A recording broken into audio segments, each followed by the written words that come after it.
morning, children. It's time for the next exciting installment of Fantastic Mr. Fox by Roald Dahl. And we are on chapter 14. Badger has doubts. Just one more visit, cried Mr. Fox. And I'll bet I know where that'll be, said the only small fox now left. He was the smallest fox of them all. Where? Asked Badger. Well, said the smallest fox, we've been to Boggers and we've been to Bunce, but we haven't been to Bean. It must be Bean. You are right, said Mr. Fox, but what you don't know is which part of Bean's place we are about to visit. Which? They said both together. Aha, said Mr. Fox. Just you wait and see. They were digging as they talked. The tunnel was going forward fast. Suddenly Badger said, Doesn't this worry you just a tiny bit, Foxy? Worry me? Said Mr. Fox. What? All this stealing. Mr. Fox stopped digging and stared at Badger as though he had gone completely dotty.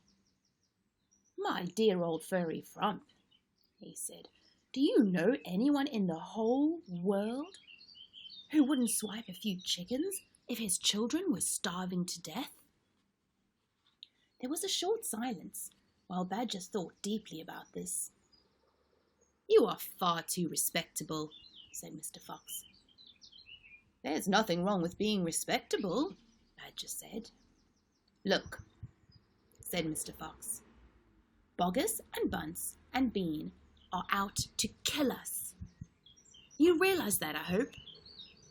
I do, Foxy, I do indeed, said the gentle Badger. But we're not going to stoop to their level. We don't want to kill them. I should hope not, indeed, said Badger. There's Badger. We wouldn't dream of it, said Mr. Fox. We shall simply take a little food here and there to keep us and our families alive, right? I suppose we'll have to, said Badger. If they want to be horrible, let them, said Mr. Fox. We down here are decent, peace-loving people. Badger laid his head on one side and smiled at Mr. Fox. Foxy, he said, I love you. Thank you, said Mr. Fox. And now, let's get on with the digging. 5 minutes later, Badger's front paws hit against something flat and hard. What on earth is this? He said. It looks like a stone wall, a solid one.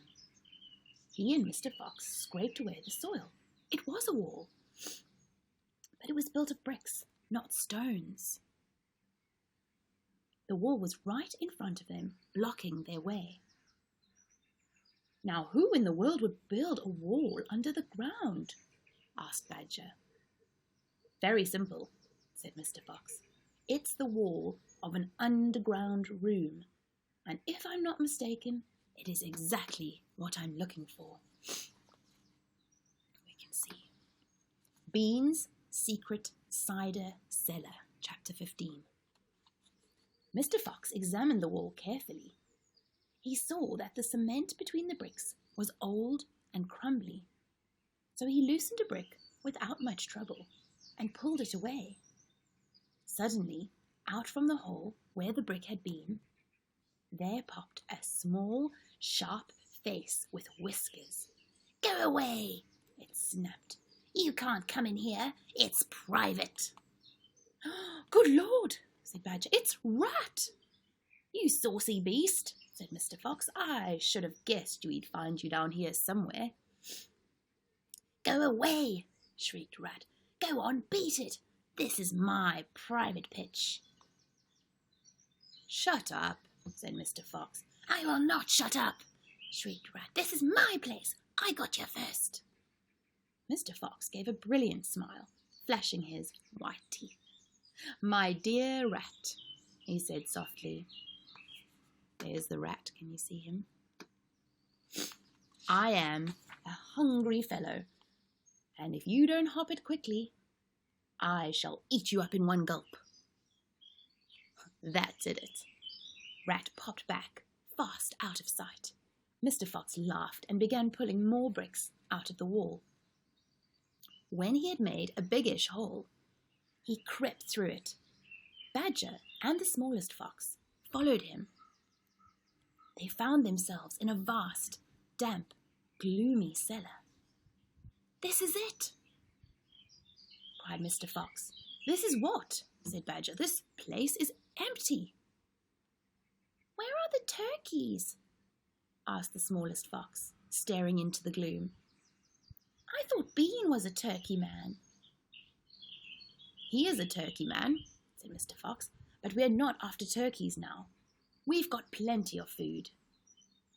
"Then what do we need, Dad?" "Take a good look around," said Mr. Fox. "Don't you see anything that interests you?" Let's see that. Pictures. Badger and the smallest fox peered into the half-darkness. As their eyes became accustomed to the gloom, they began to see what looked like a whole lot of big glass jars standing upon shelves around the walls. They went closer. They were jars. There were hundreds of them, and upon each one was written the word cider. The smallest fox leapt high in the air. "Oh, Dad!" he cried out. "Look what we found! It's cider!" "Exactly," said Mr. Fox. "Tremendous!" shouted Badger. "Bean's secret cider cellar," said Mr. Fox. "But go carefully, my dears. Don't make a noise. This cellar is right underneath the farmhouse itself."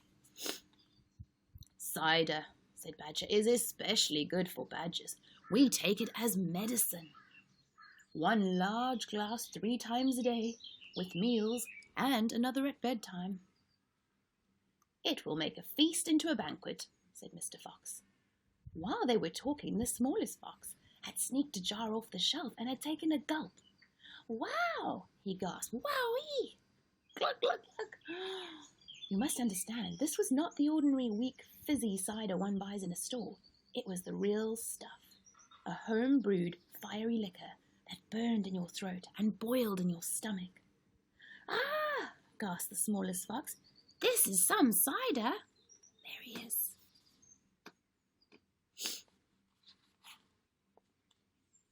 "That's quite enough of that," said Mr. Fox, grabbing the jar and putting it on his own lips. He took a tremendous gulp. "It's miraculous," he whispered, fighting for breath. "It's fabulous. It's beautiful."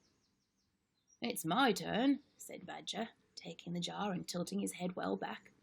The cider gurgled and bubbled down his throat. "Oh, it's like melted gold," he gasped. "Oh, Foxy, it's like drinking sunbeams and rainbows." "You're poaching," shrieked Rat. "Put that down at once. There'll be none left for me." Rat was perched upon the highest shelf in the cellar, peering out from beneath a huge jar. There was a small rubber tube inserted in the neck of the jar, and Rat was using this tube to suck out the cider. "You're drunk," said Mr. Fox. "Mind your own business," shrieked Rat. "And if you great clumsy brutes come messing about in here, we'll all be caught. Get out and leave me to sip my cider in peace." See, there's the rat.